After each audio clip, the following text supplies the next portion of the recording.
नमस्कार, मैं हूं संजय शर्मा। आप देख रहे हैं 4 PM न्यूज़ नेटवर्क। एक बात तो बिल्कुल साफ है कि हमारे प्रधानमंत्री जी मोदी जी राहुल गांधी जी से बहुत डरते हैं। मतलब बिल्कुल खौफ खाते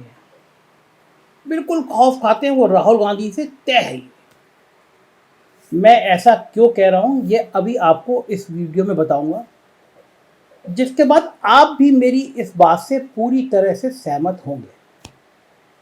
दरअसल पिछले कुछ वक्त में भाजपा और मोदी सरकार के सामने अगर कोई चुनौती बनकर खड़ा है तो वो है राहुल गांधी। यही वजह है कि साहिब और सरकार लगातार राहुल गांधी को घेरने का प्रयास कर रहे हैं, कोशिशें कर रहे हैं।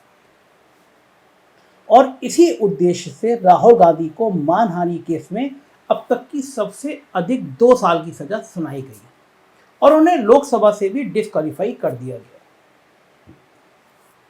हालांकि इसके विरुद्ध राहुल गांधी ने पहले सूरत सेशन कोर्ट में अपील की और वहां से राहत न मिलने पर अब उन्होंने गुजरात हाई कोर्ट में पुनर्विचार याचिका दायर की है। इस याचिका पर फैसला आना भी बाकी है, लेकिन इससे पहले ही साहेब ने राहुल को घेरने के लिए सारे नियम कायदे संविधान सबको ताक पर रखकर अपना अगला दांव चल दिया। दरअसल चुनाव आयोग ने राहुल गांधी के लोकसभा क्षेत्र वायनाड में उपचुनाव कराने की तैयारियां शुरू कर दी हैं।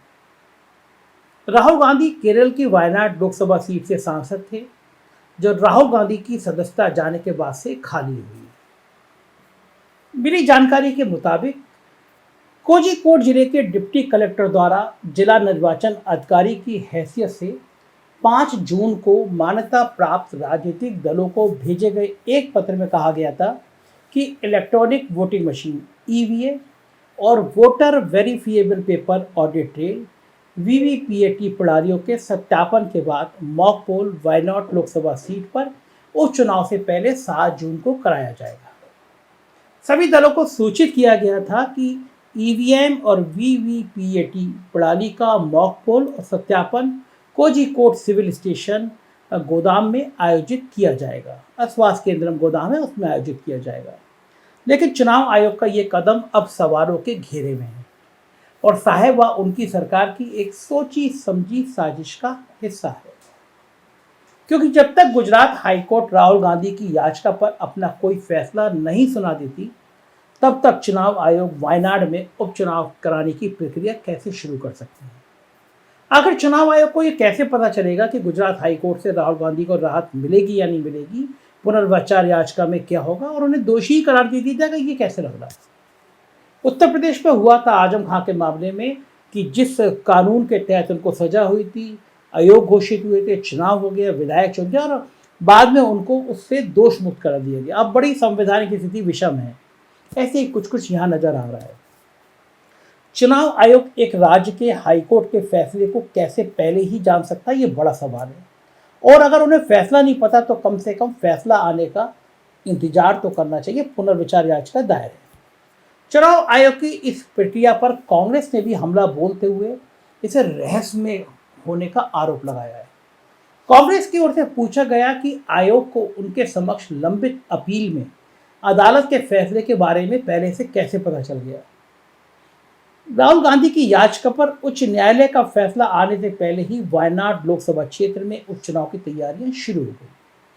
कोझिकोड डीसीसी के अध्यक्ष के प्रवीण कुमार ने कहा कि ये कदम रहस्यमयी और संदिग्ध है। उन्होंने कहा कि देश के लोग जानना चाहते हैं कि चुनाव आयोग ने किस प्राधिकरण के निर्देश पर वायनाड लोकसभा क्षेत्र में उपचुनाव के लिए काम करना शुरू कर दिया है। वहीं केपीसीसी महासचिव और विधायक मैथ्यू ने आरोप लगाया कि इस कदम के पीछे राजनीतिक प्रतिशोध है। उन्होंने आरोप लगाया कि लोकसभा में गांधी के भाषण देने के बाद भाजपा सरकार उनके खिलाफ जल्दबाजी में काम कर रही है और गांधी जी के निर्वाचन क्षेत्र में उपचुनाव कराने का कदम भी उनके खिलाफ राजनीतिक प्रतिशोध का हिस्सा है।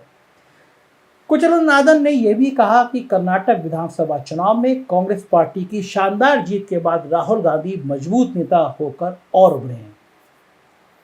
ये तो सच है कि राहुल गांधी के मामले में सरकार और कोर्ट ने जितनी तेजी दिखाई है, अगर उतनी ही तेजी न्यायालय बाकी मामलों में दिखा ले तो भारत के न्यायालयों में सालों पुराने मामलों की फाइलें यूं ही धूल ना फाकती रहे। मुझे तो ये समझ में नहीं आता कि आखिर राहुल से साहब और सरकार को इतना डर क्यों सता रहा है। आखिर क्यों साहब ये किसी भी कीमत पर नहीं चाहते कि राहुल गांधी लोकसभा में दोबारा पहुंचे। फिर उसके लिए भले सारे नियम कायदे कानून सभी को ताक पर रखना पड़े, और वो भी इस समय किया जा रहा है। तभी तो पहले सरकार के फैसले के 24 घंटे के अंदर राहुल गांधी की लोकसभा सदस्यता रद्द कर दी जाती है, और उसके कुछ ही दिन बाद उनसे सरकारी आवास भी खाली कराने को कह दिया जाता है। और इस बीच जब राहुल गांधी सूरत सेशन कोर्ट में याचिका दायर करते हैं तो उसे तुरंत ही खारिज भी कर दिया जाता है। और अब जब मामला हाई कोर्ट में अभी लंबित है और कोई फैसला भी नहीं आया है, फिर भी चुनाव आयोग तुरंत उपचुनाव कराने की तैयारियों में जुट गया है। आखिर सब कुछ इतनी जल्दी जल्दी क्यों किया जा रहा है? दरअसल मोदी साहब को राहुल गांधी से बहुत डर लगता है, और इसलिए साहब ये कतई नहीं चाहते कि राहुल गांधी अब दोबारा लोकसभा में पहुंच सकें और वहां फिर मुद्दे उठा सके। फिलहाल 2024 के चुनाव तक तो बिल्कुल भी नहीं, क्योंकि चुनाव से पहले अगर राहुल गांधी पार्लियामेंट में पहुंच गए और कोई ज्वलंत मुद्दे उठाए तो साहब की किरकिरी हो जाएगी। और यह डर साहब को इसलिए लग रहा है क्योंकि राहुल गांधी ने साहब और भाजपा की नींद उड़ा रखी है। पहले भारत जोड़ो यात्रा के दौरान राहुल गांधी ने साहब और सरकार को आईना दिखाया। उसके बाद लंदन यात्रा में राहुल ने साहब का सच दुनिया के सामने ला दिया, और फिर जब संसद में बोलने की नौबत आई तो उनकी लोकसभा सदस्यता रद्द करा दी। ऐसे में साहब को उम्मीद थी कि लोकसभा सदस्यता जाने के बाद शायद राहुल गांधी के तेवर कुछ ढीले पड़ेंगे और उन्हें कुछ राहत मिलेगी, लेकिन ऐसा हुआ नहीं। लोकसभा सदस्यता जाने के बाद राहुल गांधी के तेवर और भी कड़े हो गए। उन्होंने खुद भी कहा कि मुझे सच को सामने लाने के लिए और अपनी बात कहने के लिए किसी सदन की आवश्यकता नहीं है।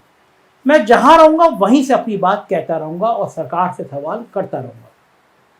और राहुल ने यही किया भी। अपनी लोकसभा सदस्यता जाने के बाद राहुल गांधी ने प्रेस कॉन्फ्रेंस करके सरकार और साहब पर निशाना साधा और उनसे सवाल किए। कर्नाटक चुनाव के दौरान भी राहुल ने साहब व सरकार से सवाल किए। इस बीच राहुल गांधी ने कर्नाटक में अपनी पार्टी को जीत भी दिलाई। सदस्यता जाने के बाद भी राहुल का रवैया नहीं बदला। वो लोगों के बीच में जाते रहे, उनसे मिलते रहे, और आम आदमी, डिलीवरी बॉय, ट्रक ड्राइवर, महिलाओं और छात्रों के बीच में जाकर उनकी समस्याओं को सुनते रहे और हमेशा सरकार पर सवाल भी उठाते रहे। इस दौरान राहुल गांधी ने अपनी अमेरिका यात्रा में भी साहब और सरकार से जमकर सवाल किए और उन पर निशाना साधा। शायद यही वजह है कि साहब राहुल से डरते हैं और किसी तरह से राहुल की आवाज़ को दबाना चाहते हैं, क्योंकि वो जानते हैं राहुल गांधी सच बोलेंगे और सच साहब को बर्दाश्त नहीं। साहब को यह भी बर्दाश्त नहीं कि कोई उनसे सवाल पूछ ले, और राहुल के सवालों का जवाब तो वैसे भी साहब और उनकी सरकार के पास होते नहीं हैं। इसलिए वो राहुल गांधी के पीछे पड़े हैं और ये इनके प्रकरण बस राहुल गांधी को लोकसभा से दूर रखना चाहते हैं।